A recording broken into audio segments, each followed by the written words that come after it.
Here we go again with this corrupt court, always allowing more delays. Here we are again, another lawsuit. And in today's video, we have a ton of stuff to go over with AMC. All I ask in return is for you guys to watch until the end of the video so you don't have to watch another update video here on YouTube. And to please hit the like button. It helps me out. It's free. It gets this video out to more apes like you guys. We have a ton of stuff with AMC, GameStop, the S&P 500, and more. But we're going to update you on absolutely every single thing that there is to update you on with AMC. So without further ado, let's get into the video. So we have this new court case, this new lawsuit now that's basically appealing what just happened, what just went through. And the nature of the junction gives two things, okay? The first one is requiring AMC to give effect to the anti-dilution provision, which would mean AMC to adjust the number of shares of Class A common stock to be received by the holders of the preferred stock upon the conversion, okay?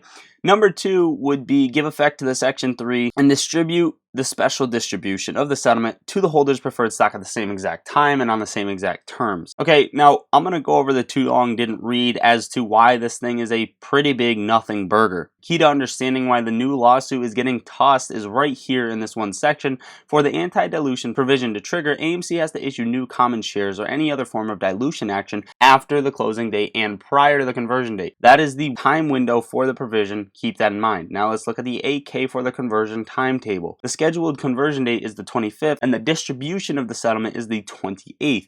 Are you getting now why the lawsuit is toast? No, well, because the settlement isn't paid until after the conversion date. There is no breach of the ape contract because the settlement is paid outside of the window. I fully anticipate still that the market will likely freak the fuck out at first tomorrow and the arbitrage to rip back apart briefly. AMC will likely temporarily spike and ape will temporarily fall until people figure out this lawsuit is meaningless. This will, however, present a good opening to get ape at a cheaper price temporarily if it does not happen. As of right now, as I'm looking at it, is a nothing burger, and it's just to delay the inevitable from happening, okay? Because they're not breaching anything by setting the dates the way that they did, because the contract isn't breached already, which is basically the lawsuit, because the settlement isn't paid until after the conversion date. Now, moving on, this is absolutely way too much to talk about and way too much to cover. I could make an entire video on it, but basically the DTCC is in trouble. And this is the same exact entity that bailed out Robinhood with over $9 billion when GameStop and AMC ran to extreme highs. GameStop over $500, AMC over $70. On Tuesday, August 15th, the DTC filed an advance notice filing with the SEC and the Board of Governors of the Federal Reserve System. The filing was filed by the DTC in connection with a proposal to raise pre-funded liquidity resources through the periodic issuance and private placement of senior notes. Now, the too long didn't read, and this is very, very long. I can link it in the comments down below if you guys want to read through it. The DTC appears to be preparing itself for an event or chain of market shock events such that it is proposing to begin selling up $5 billion in debt to manage its liquidity and risks, with its initial issuance totaling $1 billion. Language of this filing gives the idea that this may not be a one-time fix. Now, we know that the market is not doing well. We know that Michael Burry and other shorts have been loading up on puts on the market over billions of dollars, and this is preparing for a market shock, as well as AMC in a position that it's never been in before with a major catalyst here. Plus, to finish the too long didn't read, DTC, who has already made any changes to process liquidity oversight and how participants of their services, e.g. mortgage-backed securities and government securities, engage with its subsidiaries, is in despite need of liquidity post-haste. As noted in the filing, DTC already has a number of liquidity avenues, yet still sees it fit to pursue an additional $5 billion with $1 billion at the onset of issuance. TikTok, guys, TikTok, the MOAS is incoming. Now, I'm sure you all have saw this yesterday. I posted about it on YouTube.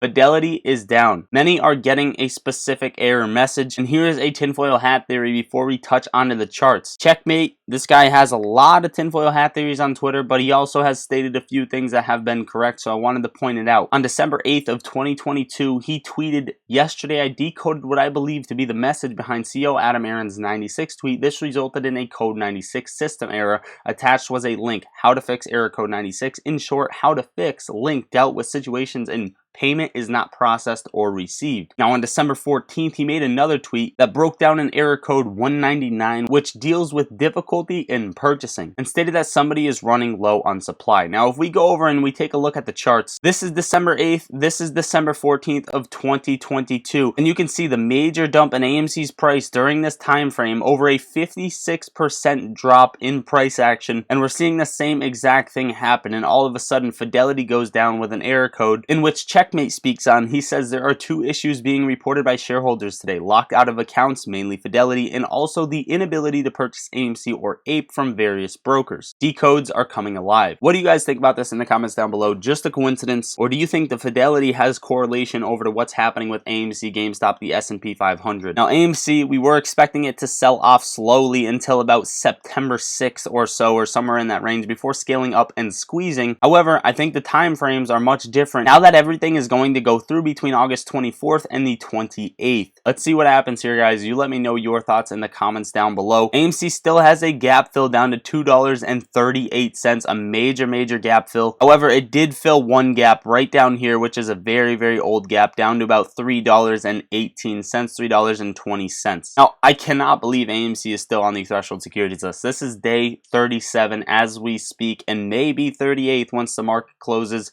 but this is the longest I've seen a ticker on the threshold securities list. GameStop squoze after 35, and I think they are just kicking the can with the last home stretch. If it doesn't squeeze within 35 days from now, I don't know what is going to happen with AMC. And the free float on loan is now at an all-time high, sitting above 40.46. The short interest 28.2 according to Ortex, utilization 83%, and the cost bar average still extremely high, sitting at 972% for an average and over 1K for max. So short sellers are paying 10 times their position. As for 8% short interest, utilization still maxed out, and the cost bar is sitting at 7%.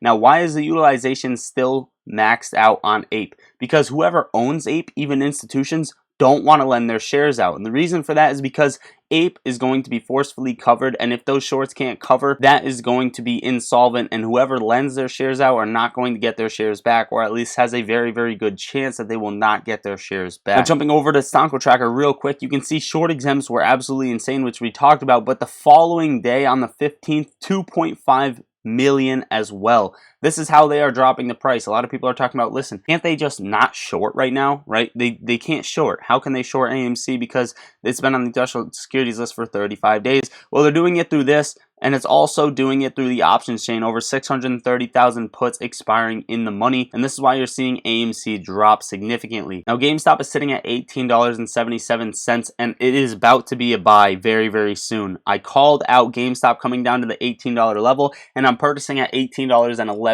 to be exact, just to be safe. We called this out, getting this 12% drop like we saw back here in the cycle, and then I think GameStop is going to scale even higher, potentially getting that rip, potentially getting that squeeze along with AMC. But GameStop is about to be at a major buy opportunity. I think 1 to 2 more days of red before coming down to $18, and of course it could happen today. I think that is a buy level for GameStop. Not financial advice. I'm not a financial advisor. Now, before we move on to the S&P 500 and some additional stuff to close out the video, guys, if you are not in Discord already, and I know a ton of you guys aren't because we only have about 400 or 500 people in there, and there's probably 10 to 20,000 of you guys watching this video right now. Join the Discord so you can be a part of everything, a part of the community.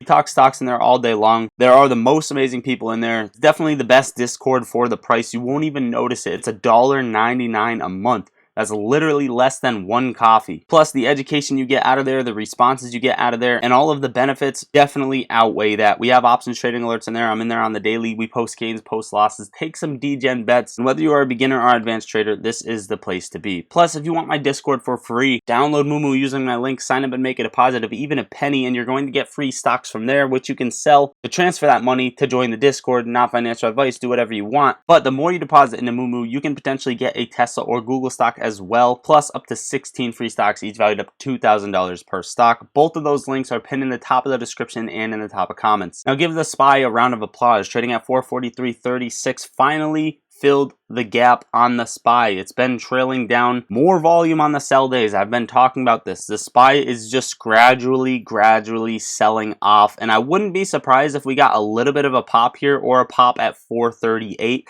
I think one more red day and the SPY pops at 438, or we shoot back up and get rejected at 448 before coming down to 438. That is my outlook on the SPY. There is also a gap fill all the way down to about 423, and we talked about that 426 level for the SPY to get a nasty correction. Now, a couple things to close out the video. Shares of big US banks tumble after Fitch warns they may be forced to downgrade multiple banks, including JP Morgan. Coinbase to offer Bitcoin and Ethereum futures trading in the US. And finally, PayPal UK to halt Bitcoin and crypto purchases starting October 1st. Overall, guys, that is what I got for you for today's video. Hopefully you enjoyed watching or found value out of the video. Make sure to hit the like button on your way out, share the video, check the links down below, pop in the Discord so you can talk with me. I love you all. Lottery Stocks out.